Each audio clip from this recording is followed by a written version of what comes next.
emotional and mental health. This model provides a pathway for us to think about and experience health in those areas. And this quote here from Dallas Willard will help you see where I get this idea from. He writes, this is in Renovation of the Heart, "What then are the feelings that will dominate in a life that has been inwardly transformed to be like Christ? They are the positive feelings associated with the conditions of love, joy, and peace." So you see what he's doing there? He's taken the above the waterline ideas, love, joy, and peace. What we've said, we've taken his word, conditions, and now he's focusing here on feelings. He says, my feelings are dominated by these conditions. This is interesting because if you'll remember, we said a healthy you involves rest and growth. That we need both. A lot of times teachers will emphasize just one or the other.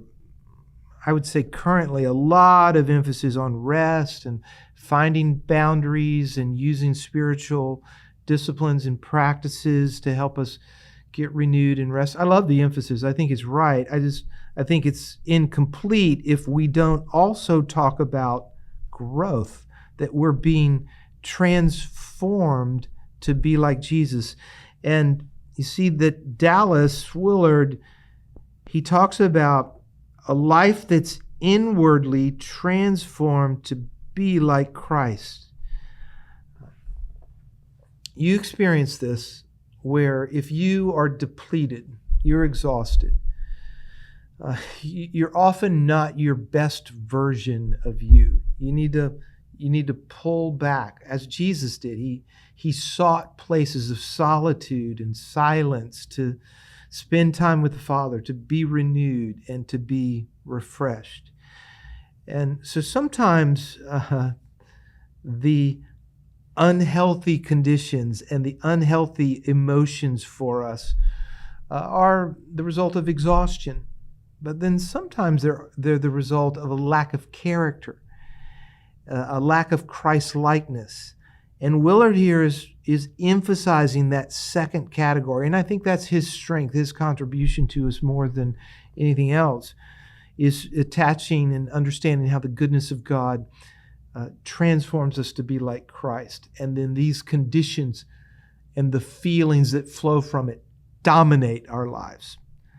Okay, so this is a pathway for you, that where you engage Scripture and the presence of God, understanding the goodness of God in prayer, in relationship, being led by the Spirit, growing in your confidence in that reality, experiencing by the Spirit of God the love of God for you.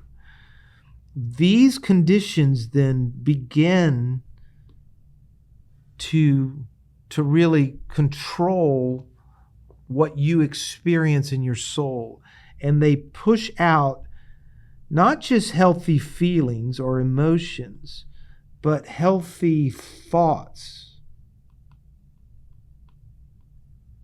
And they lead us to make healthier choices. Many times we experience what feels like I can't control my emotions. Like I can control what I do with them, but I still feel sullen or angry or irritated. And often I have thoughts that are dominant in my mind that, I can, in one way I can tell myself what to think and I can take control of that.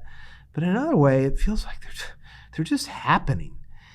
And then all of that leads me to this category where I know I'm responsible for my choices, but it feels like they're they're almost inevitable in light of the climate that I'm experiencing because of my feelings and my thoughts.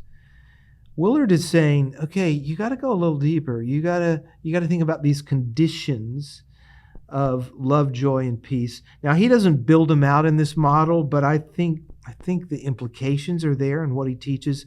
They're built upon faith, hope, and love. So now you have this. Hey, I've got a strategy for mental health. I've got a strategy. Like, okay, I'm experiencing anxiety. I'm full of fear. My emotions are dark and unhealthy. I can engage below the waterline. In particular, the way I engage Scripture and the other spiritual practices, and I can watch how that then renews these above the waterline conditions, and the intentionality in that and receiving grace from God will then over time affect what I feel, what I think, and the choices I make.